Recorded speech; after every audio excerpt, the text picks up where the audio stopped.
আসসালামু আলাইকুম।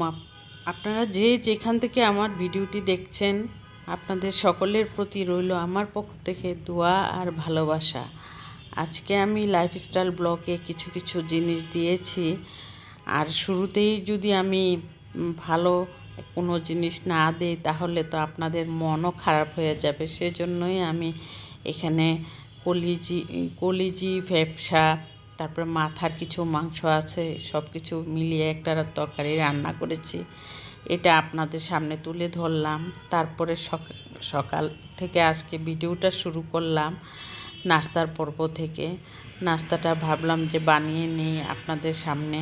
আজকে ভিডিওটা অন করেছি, ভাবলাম যে রুটি বানাবো, আজকে ডিম ভাজবো, হালুয়া আছে, আর মিষ্টিও আছে, কলাও আছে। এইগুলি দিয়েই আজকে নাস্তা করব আমরা। আর সেজন্য ডিমটা ধনিয়া পাতা কাঁচামরিচ দিয়ে আমি 2টা ডিম এখানে একসাথে দিয়ে ভেজে নিয়েছি। ভেজে নেওয়ার জন্য আমি ফ্রাই প্যানে দিয়েছি, আর এদিক দিয়ে রুটিটাও একটা একটা করে বানিয়ে নিই।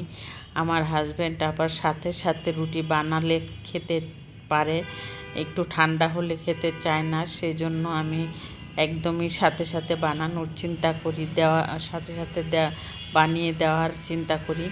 আর বানিয়ে দিলেই ও খেতে পারে, আর না হয় ঠান্ডা হয়ে গেলে খেতে চায় না। এই জন্য আমার সকালবেলার নাস্তার ভিডিওটা অনেক সময় করা হয় না, যে ও খুব তাড়াতাড়ি আমার হাজব্যান্ডকে বানিয়ে দিতে হয় একদিক দিয়ে, আরেক দিক দিয়ে খেতে দিতে হয়। সেই জন্যই আমি নাস্তার পর্বটা আমি একটু অ্যাভয়েড করার চিন্তা করি, ভিডিও করা থেকে বিরত থাকি। আর আজকে ভাবলাম যে না, আজকে একটু ভিডিও করেই নেই। 2টা রুটি বানিয়ে ওকে দিয়ে দিব, আগে ও খেয়ে নিবে, তারপর আমি আস্তে আস্তে করে নিব। আর এদিক দিয়ে ডিমটাও ভেজে নিলাম, এদিক দিয়ে রুটিটাও আমি সেঁকে নিলাম। তারপর আমার হাজব্যান্ডকে দিয়ে দিব এখন। দিলে তারপরে আমার জন্য 2টা রুটি বানিয়ে আমি আস্তে ধীরে খাবো। সেই চিন্তা করে আমি আজকে এই ডিমটা ভাজলাম, হালুয়া দিব। আর এখানে ডিম হালুয়া, গতকালকের হালুয়া বানিয়েছিলাম একটু বেশি করে, যাতে ওভেনে গরম করে খাওয়া যায় নাস্তার মধ্যে, সেই জন্য দিয়েছি।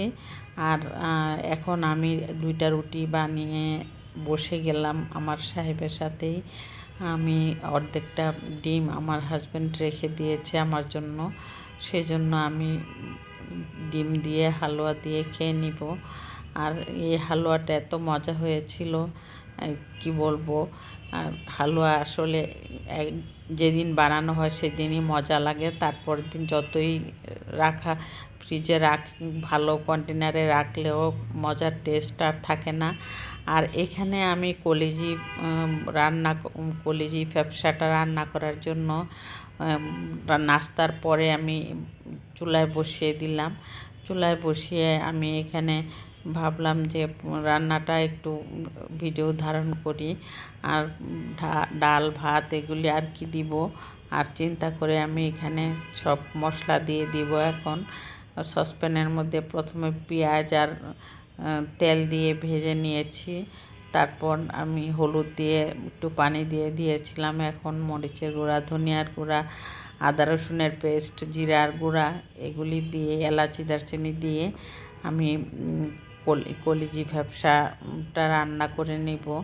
আর কলিজি ভ্যাপসা গরুর 2-একটা মাংসের টুকরা মিলিয়ে একটা প্যাকেট রেখেছিলাম। ওই প্যাকেটের মধ্যে ওই প্যাকেটটা ভেবেছি রান্না করলে মজা হবে, এই জন্য আমি এইভাবে রান্নাটা করে নিয়েছি। আজকে রান্না করে দিয়েছি পর অনেক মজার সাথে আমরা সবাই খেয়েছি। এটার মধ্যে আবার ছোট ছোট করে আলুও দিয়েছি। মাংসটা একদমই 90% 95% সিদ্ধ হয়ে আসার পর আমি আলুটা দিয়ে দিয়েছি।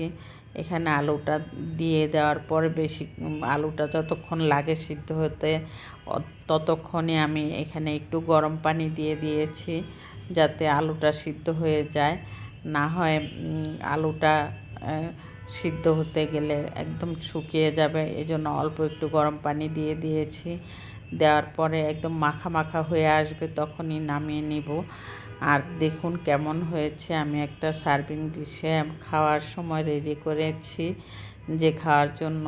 এখন এত সুন্দর এত মজা হয়েছে, কলিজি ব্যবসা এগুলি মিলিয়ে রান্না করেছি দেখে অনেক মজা হয়েছে। তারপরে রান্নার মাঝখানে আবার ঘরটরও কিছু কিছু গুছিয়ে নিলাম। ভাবলাম যে রান্না একদিক দিয়ে বসিয়ে দিয়ে আবার একটা কাজ করি, আবার রান্না করতে চাই।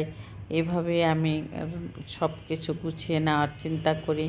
অনেক সময় বুয়া আসলে তাড়াহুড়া লেগে যায়, এই জন্য ভাবলাম যে রান্নাটাও আগে আগে করে নিলে একটু রেস্ট পাওয়া যায়। সেই জন্য তখনই আমি বুয়া যখন আসে তখনই আমি রান্নাঘরে কাজ করাও শুরু করে দিই। আর আমার বারান্দা থেকে বাইরের চিত্রটা আপনাদেরকে একটু দেখিয়ে দিলাম।